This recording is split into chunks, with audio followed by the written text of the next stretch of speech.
નમસ્તે દર્શક મિત્રો, મારું ભાવેણા ચેનલમાં આપનું હાર્દિક સ્વાગત છે।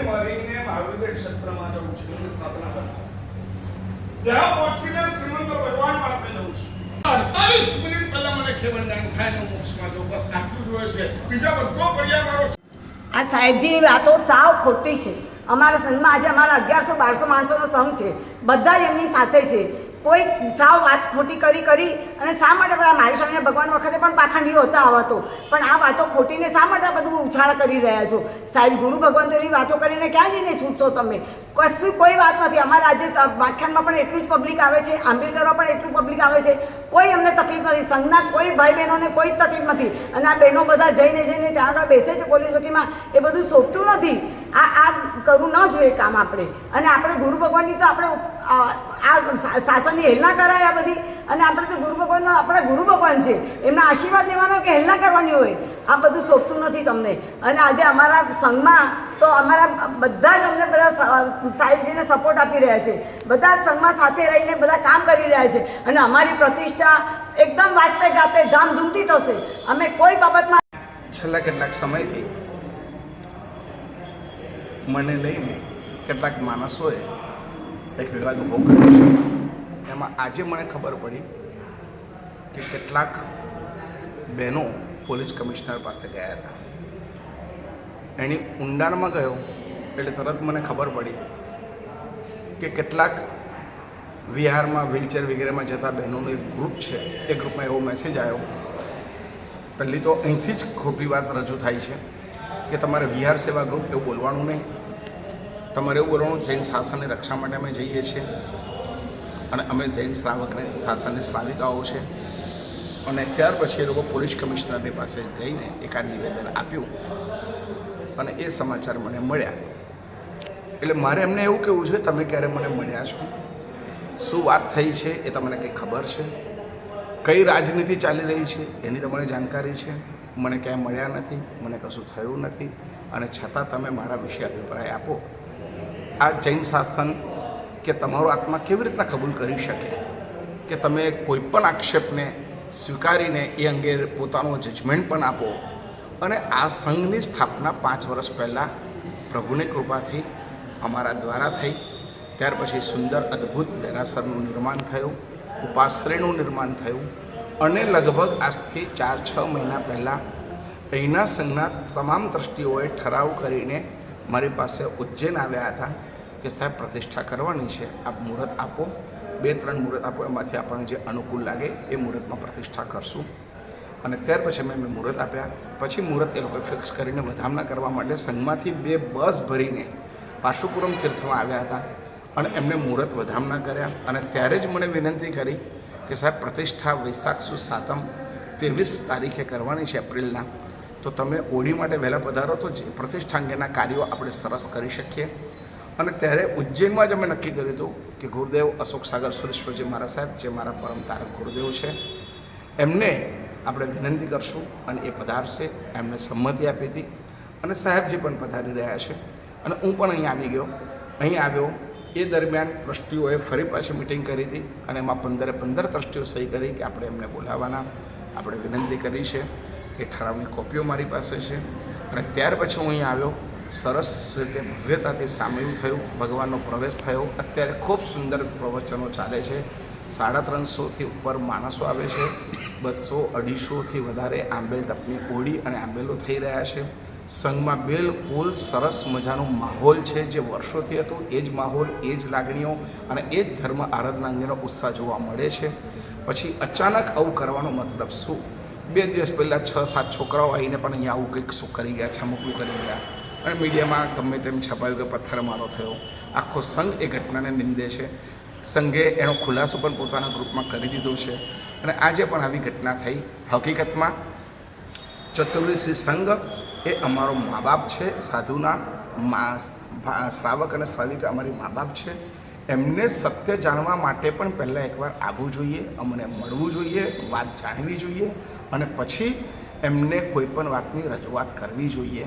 ખાલી કોઈના કહેવા દ્વારા અને જે કહી રહ્યા છે એ લોકોને તો અમારા ગચ્છાધિપતિશ્રીએ એકવાર પત્ર લખ્યો, અશોક શાહ મહારાજ, પૂર્ણ સમાજ, અક્ષય સમાજ, લબ્ધિ સમાજ, આ બધાએ સહી કરીને એમને કીધું કે તમે આવો અને તમારી પાસે જે બી ડોક્યુમેન્ટ હોય એ આવીને મને આપી જાઓ, સહી કરીને આપી જાઓ અને એના ઉપર અમે કરીએ. એક ડોક્યુમેન્ટ આપ્યું, કોઈ જવાબ એનો એક પણ ડોક્યુમેન્ટ ના આવ્યો, એનો જવાબ ના આવ્યો. રિમાઇન્ડર પત્ર લખ્યો, ત્રીજી નોટિસ અમે આપી, વકીલ થ્રુ આપી અને એમાં મેં કીધું કે 5-3 એના આધારે અમે આખો રિપોર્ટ કાઢશું અને એ રિપોર્ટ જે હશે એ તમારે અમારે માન્ય કરવાનો રહેશે.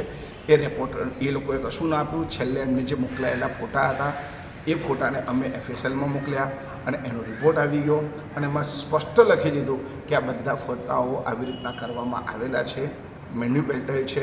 અને ત્યાર પછી ગચ્છાધિપતિ, કેટલાક શ્રાવકો, કેટલાક આચાર્ય ભગવંતો એ બધાની સલાહ લઈને એ બધું રિસર્ચ થઈને એમને એક જાહેર નિવેદન બહાર પાડી દીધું ચતુર્થ સંઘ યોગ્ય કે હવે આ પુરાવાના આધારે કોઈ પણ વિવાદ રહેતો નથી અને છતાં પણ હવે સાગર જમાને બદનામ કરવાની કોશિશ કરશે તો અમે અમારા શ્રાવકો દ્વારા એમનો પર બદનક્ષીનો દાવો કરવામાં આવશે. આવું એમને લખ્યું છે. આ એનો પત્ર છે, આ એમની બંનેની સહીઓ છે. ત્યાર પછી જે પુણ્યાત્મા આ કામ કરી રહ્યા છે અને જે એવું કહી રહ્યા છે, આજે એમને પોલીસ નિવેદનમાં આપ્યું કે 2 FIR થયેલી છે, એક પણ FIRની કોપી મારી પાસે આવી નથી. એટલી આગળ વધીને હું તો એમ કહું છું કે એમને પોલીસ સ્ટેશનમાં ફરિયાદ કરવા માટે ગયા હતા અને તે વખતે પોલીસે એમની તમામ સામગ્રી જોયા પછી 16/5/2025ના દિવસે પોલીસનો આ ડોક્યુમેન્ટ છે કે અમે અહીંયા પોલીસ ખાતે દફતર આથી કોઈ ફોટા ફરિયાદ કરવાની રહેતી નથી, તેથી ઉપરોક્ત અરજીઓ અત્યારે પોલીસ સ્ટેશન ખાતે દફતરે કરવામાં આવેલ છે. આ એની સ્ટેમ્પ સાથેની આ કોપી અમારે પાસે છે. એટલે પોલીસે તો ફરિયાદ લઈ લીધી. પછી હવે એને ગમે તેમ કરીને મને હેરાન કરવો હતો એટલે એને મેજિસ્ટ્રેટ કોર્ટમાં કેસ કરવાનું નક્કી કર્યું કે પોલીસ અમારી ફરિયાદ નથી લીધી તો તમે અમારો કેસ લો. વકીલને કીધું તો વકીલે પણ એને સલાહ આપી કે તમારો જે પાસે કોઈ ડોક્યુમેન્ટ પુરાવા વ્યવસ્થિત છે નહીં, બધા ખોટા છે, તો હવે તમે કેસ જો દાખલ કરવો હોય તો તમારે બીજા કશા આરોપો લગાવવા જોઈએ. અને એ આરોપોના સંદર્ભની અંદર એમને જે કેસ દાખલ કર્યો એ કેસની અંદર એટલું ખોટાણું ચલાવ્યું કે એમાં એમને, કેમ કે કોર્ટની અંદર પૈસાના ગોટાળાને આવું બધું હોય તો જ એ કશું આગળ વધી શકે. તો એમાં એવું લખાયું કે સાગરચંદ્ર સાગરસુરી મહારાજ સાહેબે પોતાના અંગત સ્વાર્થ માટે ઉપયોગ કરીને સુરતમાં આવેલ વેસુ મુકામે આગમોદ્ધારક નામનો ઉપાસક બનાવે છે, જેમાં લગભગ 50 કરોડની માતબર રકમ વપરાયેલ છે. આવી એમને એફિડેવિટમાં લખ્યું.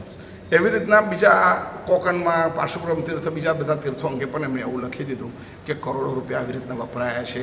હું પોર્નોગ્રાફીમાં આવા બધા ફોટા વેચું છું અને એમાંથી બધું આવે છે. આ બધું તો હવે એમને કોર્ટમાં સાબિત કરવાનું રહેશે, પરંતુ કોર્ટમાં કેસ દાખલ કરવા માટે આવા ખોટા વસ્તુઓ રજૂ કરી, જ્યારે એનો આખો સંઘ જાણે છે કે આ ઉપાસને કેવી રીતના નિર્માણ થયો. અને જોલી, જસ, આ બધા લોકોએ તો સોનાની વીંટીઓ અને ચાંદીની વીંટીઓ પણ મૂકી છે. 500 રૂપિયા પણ અમે સંઘના માટે લીધા છે લોકો પાસેથી અને એમાંથી આ ઉપાસનું નિર્માણ થયું છે. લાભાર્થીઓની તકતીઓ લાગેલી છે. સંઘ બહુ સરસ છે. અમારા સંઘના ટ્રસ્ટીઓ માટે એક શબ્દ મૂક્યો છે. આજે એ લોકોએ, આ બહેનોએ વિવેક સંપૂર્ણ ભૂલી ગયા છે. એમને એવું લખી દીધું, આગમોદ્ધારક વેસુ જૈન સંઘના ટ્રસ્ટીઓ ગુંડા જેવા છે નહીં, સડકછાપ ગુંડા જેવા છે. જ્યારે અમારા સંઘના ટ્રસ્ટી પ્રમુખ સ્થાપનાથી લઈને આજ સુધી રહેલા મુકેશભાઈ ધાનેરાવાળા, અમારા મીનુભાઈ, અમારા અજયભાઈ દેપલા અને અમારા અત્યારે રાજુભાઈ, જેમને તન મન ધન એટલો સમયનો ભોગ આપ્યો છે, અને કાર્તિકભાઈ ટ્રસ્ટી જેમને દેરાસરમાં મુખ્ય લાભ લીધો છે, મૂલાક ભવને પ્રતિષ્ઠાનો લાભ લીધો છે, આ બધા જ હબક ખાઈ ગયા કે અમારા માટે આવા શબ્દો વાપરે તો એ બહેનોને આપણે શું કહેવું? એમને શું લાલચ આપવામાં આવી હશે, તો એમને શું ટ્રીટ કરવામાં આવ્યા હશે કે એમને આવું કહેવું પડ્યું અને આવું બોલવું પડ્યું? કારણ કે મેં એવું પણ સાંભળ્યું કે એવી ધમકી પણ આપી કે જો તમે નહીં આવો તો તમને ગ્રુપમાંથી કાઢી નાખવામાં આવશે. આવી પણ એમને ધમકી આપવામાં આવી. તો આવી રીતના જૈન શાસનની સેવાના બાને જૈન શાસનની અપરાજના કરવી ન જોઈએ.